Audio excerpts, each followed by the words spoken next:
안녕하세요. 대한민국 최고의 토론토 랩터스 전문 채널 랩터스 톡 로이스터입니다. 이번 시간에는 지난 트레이드 데드라인에 대한 리뷰와 앞으로 랩터스가 걸어가야 할 길에 대한 이야기로 구성을 해보았습니다. 현지 시간 2월 8일까지였던 NBA 트레이드 데드라인 이 기간을 랩터스는 효과적으로 사용하면서 다시 한번 로스터 개편에 박차를 가했습니다. 테드 영, 오토 포터 주니어, 그리고 데니스 슈레더 등의 선수를 보냈고요. 의외로 브루스 브라운은 랩터스에 잔류를 했습니다. 아무래도 선수의 가치는 높지만 단독으로 트레이드가 가능하다는 좀 까다로운 제약이 있었기 때문인데요. 그렇기 때문에 브루스 브라운의 트레이드는 이번 오프 시즌 등 다음 기회를 노려야 될 것으로 보입니다. 첫 번째 랩터스의 트레이드 리뷰입니다. 테드 영과 슈레더를 브루클린 네츠로 보내고 랩터스는 스펜서 디니디를 받아왔습니다. 이 베테랑들을 보내면서 랩터스는 로스터와 셀러리 정비를 했고 이후 스펜서 디니디는 웨이브되었습니다. 이번 트레이드는 테드 영은 그렇다 치더라도 슈레더가 크게 작용을 했습니다. 왜냐하면 슈레더의 내년 계약을 팀 입장에서는 가져가고 싶지 않았고, 또 슈레더 입장에서도 본인이 스타팅 롤을 하다가 벤치로 간 것에 대해서 불만이 생겼기 때문에 팀 입장에서도 빠르게 정리할 필요가 있었고, 그렇기 때문에 이런 디뉴디와의 트레이드를 통해서 셀러리를 정리하는 데 성공했습니다. 본인 나름대로 잘해주긴 했지만 그건 연봉 대비 이야기고 우리 팀과는 좀 맞지 않았던 그런 모습이 있었고, 또 빨리 정리를 한 것 같습니다. 두 번째 트레이드는 유타 재즈와의 트레이드입니다. 랩터스는 켈리 올리닉과 아바지 선수를 받았고 키라 루이스, 오토 포터 주니어, 그리고 2024년도 1라운드 픽을 내주었습니다. 랩터스가 되게 이례적으로 리빌딩 팀인데 1라운드 픽을 받는 것이 아니라 오히려 내주는 그런 전략을 취하면서 전력 보강을 했는데요. 이것은 유지리 스타일의 리빌딩을 보여준 한 사례라고 할 수 있겠습니다. 저도 이렇게 리빌딩을 하면서 되려 픽을 주네? 라는 생각을 했는데 이어질 설명을 들으시면 좀 납득이 될 것 같습니다. 일단 리빌딩이란 무엇이냐라는 것에 대한 다시 한번 고찰이 필요하겠는데요.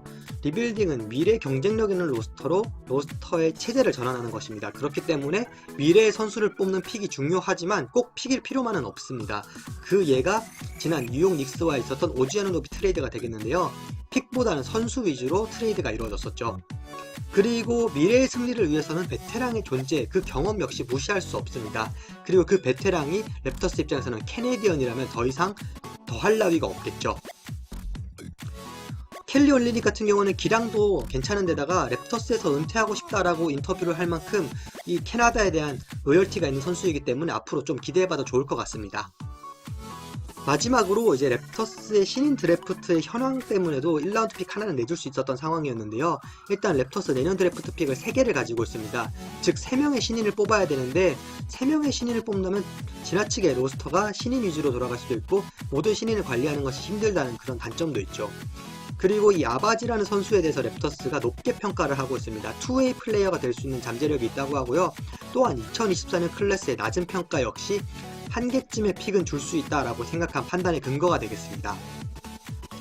덧붙이자면 이번에 유타 재즈에게 양도하는 픽은 오클라호마 시티 썬더 그리고 LA 클리퍼스 이 두 팀 중 낮은 순번의 픽이기 때문에 31번 픽으로 랩터스가 갖고 있는 디트로이트 피스턴스의 픽과 별 차이도 없죠.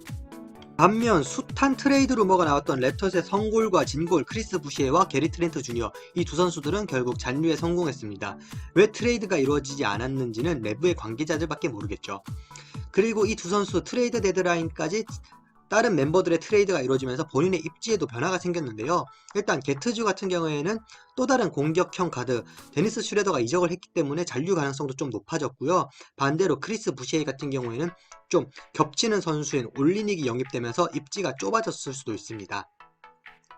물론 켈리 올리닉을 빅맨 센터로 보고 부시에를 윙으로 본다면 포지션이 완전히 겹친다고 말할 수 없겠지만 캐네디언 베테랑 그리고 스트레치 능력이 있는 선수가 영입됐다라고 본다면 비슷한 선수라고 할 수 있겠죠.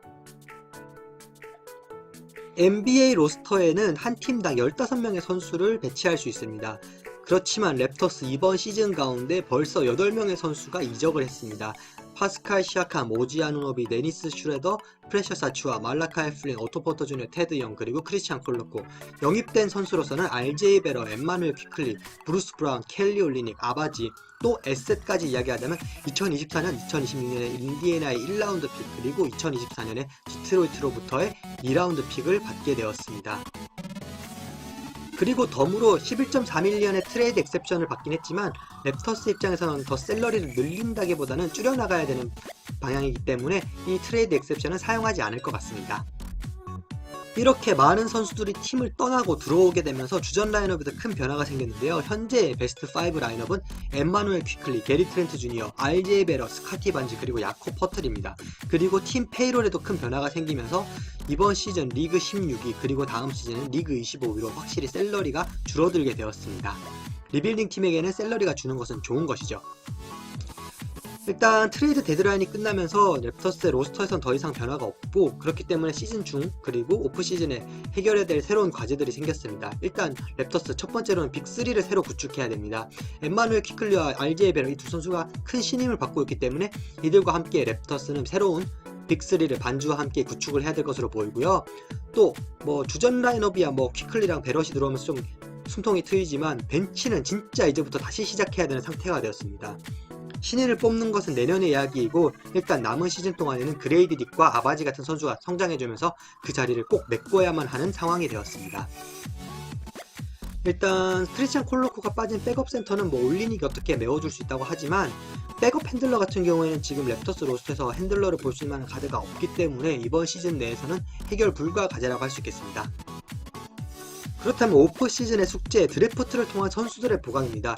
일단 제가 아까 말씀드린 것처럼 백업 핸들러와 백업 센터 이 두 선수들은 꼭 필요한 포지션이고요.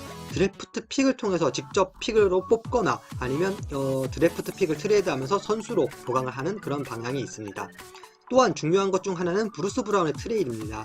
브루스 브라운은 물론 좋은 선수이지만 본인도 강팀의 조각에 좀 더 맞는 에셋이고, 그런 염두를 두고 플레이를 하고 있고, 팀 입장에서 이 선수는 트레이드할 에셋으로 취급하고 있기 때문에 오프 시즌 최대한 이 선수의 가치를 이용해서 트레이드하면서 뭔가를 받아내야 될 그런 숙제가 있습니다. 또한 그 가운데서 뭐 게리 트렌트 주니어, 크리스 부시에 같은 선수들도 트레이드에 오픈시켜놓고 좋은 제안이 있다면 트레이드하는 것이 바람직합니다. 좋은 소식이 한 가지 있는데요. 스카티 반즈가 대체 선수로 생애 첫 올스타로 선정되었습니다. 이번 시즌 평균 20점, 1득점, 8.0 리바운드, 5.8 어시스트로 만능 활약을 보여주고 있는 반즈입니다. 그리고 스카티 반즈, 타이리스 맥시, 트레이용과 함께 스킬 챌린지에 참가하는데요. 2년 전 라이징 스타 시절에 타이리스 맥시가 보여줬던 그 개그를 씻을 만회의 기회가 찾아왔습니다. 일단 개인적으로는 스카티 반즈 올스타에 뽑혔으면 했지만 팀 성적이나 뭐 본인의 스탯상에서도 약간은 이번 시즌 어렵지 않을까라고 생각했는데 좋은 기회가 와서 참 다행이네요. 향후 스케줄 안내입니다. 이제 트레이드 데드라인도 지났기 때문에 더 이상 로스터에는 변동이 없고요. 랩터스는 이제 주말 올스타 위크엔드에 스카티 반즈 홀로 참가합니다. 나머지 선수는 뭐 휴식을 취하든 팀 훈련을 하든 뭐 본인의 자유에 맡길 수 있고요. 랩터스 열심히 그렇게 패배하고 있는데 아직 동부 12위입니다. 그리고 10위까지는 4게임 정도의 차이를 가지고 있는데요. 물론 뭐 랩터스가 플레이인 토너먼트에 막차를 타자면서 열심히 노력해서 이 10위 자리를 탈환한다거나 아니면 뭐 완전 탱킹으로 가거나 뭐 이렇게 하기도 애매한 상황입니다. 네, 10위까지의 경기차도 있지만 13위까지의 경기차도 더 크기 때문에 올라가는 게 힘들지만 내려가는 건 더 힘듭니다. 이번 시간 제가 준비한 자료 여기까지입니다. 좋아요, 구독, 댓글 모두 감사드리고 있고요. 다음 시간에 좀 더 재미있는 자료로 여러분들 찾아뵐 수 있도록 노력하겠습니다. 감사합니다.